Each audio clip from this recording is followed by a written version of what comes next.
खबर ब्रिटेन से है। ब्रिटेन के सनडरलैंड से शुरू हुआ हिंसा का दौर लिवरपूल तक पहुंच चुका है। उत्तरी ब्रिटेन के 15 शहर विरोध की ज्वाला में धधक रहे हैं। बेकाबू मुस्लिम शरणार्थी और दक्षिणपंथियों को काबू करना पुलिस के लिए मुश्किल हो रहा है। कई जगहों से ऐसी भी तस्वीरें सामने आई हैं जहां पुलिस कर्मियों को प्रदर्शनकारी दौड़ा दौड़ा कर पीटते नजर आए। आप किसी दूसरे मुआशरे में आते हैं, काफर के मुआशरे में आते हैं, तो आप देखते हैं ये नंगी औरतें शराबे जुए वगैरह वगैरह LGBTQ करते हैं। आपकी ब्रेन वॉशिंग एज अ मुसलमान कुछ हो रही होती है तो आप इनसे नफरत करने लग जाते हैं। ये हमें नजर आता है, ये दावा सीन्स उनके मुंहों पे कहते हैं कि हम यहाँ पे शरीयत लाएंगे। ब्रिटेन का सोल्यूशन जो है वो इस्लाम में है, अमेरिका का सोल्यूशन जो है वो इस्लाम में है। वो उनकी 90% आबादी नॉन मुस्लिम है, उन्हें क्या लगे तुम्हारे इस्लाम से। तो बात करेंगे बरतानिया की रेड लिस्ट की। रेड लिस्ट में पाकिस्तान को शामिल करके पाकिस्तानियों के बरतानिया में दाखिले पर पाबंदी आयद कर दी गई। आज़म ने एक स्टेटमेंट जारी की जिसमें उन्होंने कहा कि हमारे मुल्क में किसी भी सूरत इस्लामोफोबिया एक्सेप्टेबल नहीं है। उन्होंने कहा दिस इज अनएक्सेप्टेबल कि इस सिलसिले में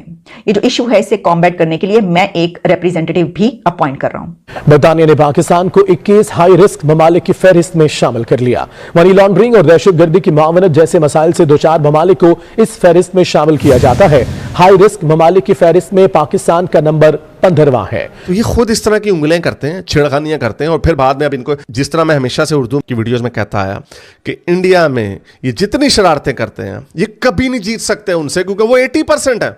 लेकिन इनको जज्बा होता है ईमान का, वो कहते हैं हम डरते नहीं है। वो जब फिर वो अगले रिएक्ट करते हैं तब सबसे ज्यादा चीखें जो है ना वो इनकी नजर आती हैं। प्रॉब्लम ये है कि रेड लिस्ट आप बना सकते हैं, वो बनानी चाहिए कि बरतानिया की अवाम को प्रोटेक्ट करने के लिए। वफाकी वजीर असद उमर ने बरतानिया के पाकिस्तान को रेड लिस्ट में शामिल करने के फैसले पर सवाल उठा दिया। असद उमर का ट्वीट पैगाम में कहना था ममालिक को अपने शहरियों की हिफाजत के लिए फैसले करने का इख्तियार है, लेकिन बरतानिया के फैसले एक जायज सवाल पैदा होता है। क्या किसी दूसरे मुआशरे में आते हैं, काफर के मुआशरे में आते हैं, तो आप देखते हैं ये नंगी औरतें शराबे जुए वगैरह वगैरह LGBTQ करते हैं। आपकी ब्रेन वॉशिंग एज अ मुसलमान कुछ हो रही होती है तो आप इनसे नफरत करने लग जाते हैं। ये हमें नजर आता है, ये दावा सीन्स उनके मुंहों पे कहते हैं कि हम यहाँ पे शरीयत लाएंगे। ब्रिटेन का सोल्यूशन जो है वो इस्लाम में है, अमेरिका का सोल्यूशन जो है वो इस्लाम में है। वो उनकी 90% आबादी नॉन मुस्लिम है, 80% आबादी UK की जो है वो नॉन मुस्लिम है, 92% आबादी नॉन मुस्लिम है। उन्हें क्या लगे तुम्हारे इस्लाम से। तो ये खुद इस तरह की उंगलियां करते हैं, छिड़खानियां करते हैं और फिर बाद में अब इनको, जिस तरह मैं हमेशा से उर्दू की वीडियोस में कहता आया कि इंडिया में ये जितनी शरारतें करते हैं ये कभी नहीं जीत सकते उनसे, क्योंकि वो 80% है। लेकिन इनको जज्बा होता है ईमान का, वो कहते हैं हम डरते नहीं है। वो जब फिर वो अगले रिएक्ट करते हैं तब सबसे ज्यादा चीखें जो है ना वो इनकी नजर आती हैं। इसराइल में इन्होंने मारे उनके बंदे, पूरी दुनिया के मुसलमानों ने हमास का साथ दिया। और जब उन्होंने पिटाई शुरू की रोने शुरू हो गए। इसको कहते हैं same story different country, same people different country, same result. और ये जो इनके इस्लामाइजेशन के जो ख्वाब हैं, मुस्लिम ब्रदरहुड, हिजब तहरीर वगैरह के, ये दावा गैंडिस के, ये जितने भी लोग हैं ये सारे पहले प्रवोक करते रहे हैं और अब उसका नतीजा जो है नजर आना शुरू हो गया। हमने देखा है कि वेस्ट यूरोप में, बाकी के यूरोप में राइट विंग की तरफ लोग आ रहे हैं। वहां पे हजारों मस्जिदें बनने दी ना, इन्हीं गोरों ने बनने दी ना। अब जब उनके मुंह पे हुतीज UK के शिप के ऊपर हमला करते हैं तो ये कहते हैं हम हुतीज के साथ हैं। वो उनके मुल्क में रहते हो, तुम उनका खाते हो, उन्हीं को गालियां देते हो। तो फिर ये प्रेशर कुकर जो था ना ये फटना ही फटना था। अब बड़े अरसे से कहता चला आ रहा हूं लोग उठेंगे। अमेरिका में इनकी सबसे ज्यादा पिटाई होनी है। अमेरिका में सिर्फ 2% मुसलमान है। वहां पे भी सिर्फ ये इन्होंने डियरबॉर्न मिशिगन वगैरह में, वहां पे इन्होंने, इनका वो मुस्लिम काउंसलर या मेयर बना, वहां पे इन्होंने बदमाशी शुरू कर दी LGBTQ के खिलाफ और बाकी लोगों के खिलाफ। तो उसका रिएक्शन उधर भी आएगा। और अमरीकी गोरे पागल हैं, उनके पास बंदूकें भी हैं। अमरीकी गोरे ज्यादा पुरतशद्दुद हैं। इंग्लैंड के लोगों को इन्होंने दबा के रखा हुआ था, बांध के रखा हुआ था, लेकिन अब वो चीज नहीं रही इंग्लैंड में। तो और पूरे यूरोप में भी अभी आखिरी 12 महीनों में 2 बड़े दंगे किए हैं इन्होंने फ्रांस में। जर्मनी में रेपों की अफगानियों ने और सीरियंस ने, इन 2 कौमों ने 40% जो गैंग रेप्स हुए उनकी औरतों के, वो इन्होंने किया। हालांकि 2% भी नहीं बनते पॉपुलेशन का, 1% है, और वो भी पिछले 8-9 सालों में।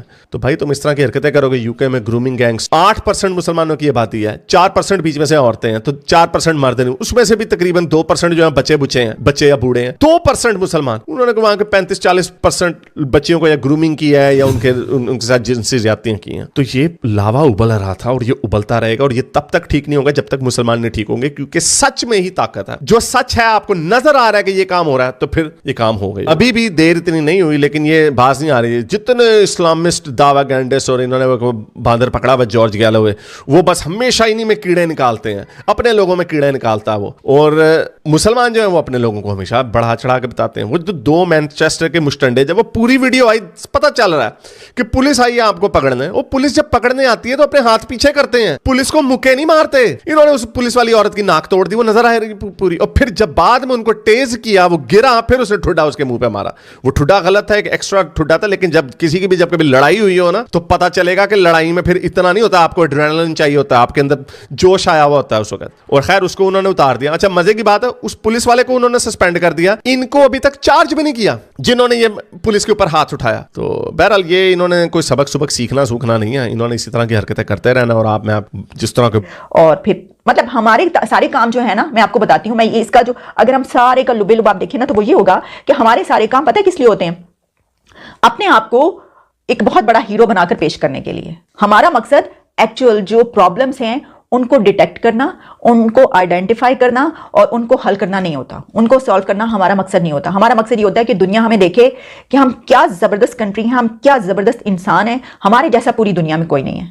और हम ही हैं जो वो दुनिया के तमाम प्रॉब्लम्स सॉल्व करेंगे, चाहे वो कनाडा में इस्लाम का मसला हो, चाहे वो रशिया में हो इस्लामोफोबिया, चाहे वो भारत में कोई मसला हो कश्मीरियों का, या वहां पर रहने वाले मुसलमानों का कोई मसला हो। पूरी दुनिया के मसाइल जो हैं वो हमने हल करने हैं। तो मैंने ये सब बातें पता किस लिए की हैं? क्योंकि मुझे इस चीज पर थोड़ा सा बहुत अफसोस हुआ, क्योंकि एक दिन उनको वापस आना है। तो ये रहा कि अगर आप अपनी जो बरतानी लोग हैं वहां, उनको आपने बिल्कुल डिजर्ट कर दिया, उनको छोड़ दिया बिल्कुल। क्योंकि आप पेरू में जो बात हुई थी पहली वेव में हुई थी, तो हमने वहां पूरे फ्लाइट्स भेजी हैं वहां और उनको रिपैट्रिएट किया पहले जी, before putting the red list on. So red का मकसद है कि आपने कम से कम अपनी अवाम जो है, बरतानी अवाम जो है, उसकी कम से कम रिस्पॉन्सिबिलिटी बरतानवी गवर्नमेंट होती है कि उसके हिसाब से आप करें। तो वो नहीं हो गया ये इस वक्त, ये मुश्किल है जी। अतर काज़मी साहब, आप क्या समझते हैं कि रेड लिस्ट में पाकिस्तान को डालने का मकसद क्या हो सकता है? ये क्यों इम्तियाजी सलूक है? जैसे खालिद महमूद साहब ने कहा कि पाकिस्तान से कई गुना ज्यादा केसेस दीगर ममालिक में, लेकिन वो ममालिक रेड लिस्ट के अंदर नहीं है। अच्छा, इसमें मतीन साहब एक बात समझने की ये है कि गुज़िश्ता 3-4 महीने से यहाँ पे हुकूमत की जानिब से एक एडवाइजरी है कि आपने ट्रैवल सिर्फ उस सूरत में करना है जब कोई हंगामी सूरत हो, इमरजेंसी। बहुत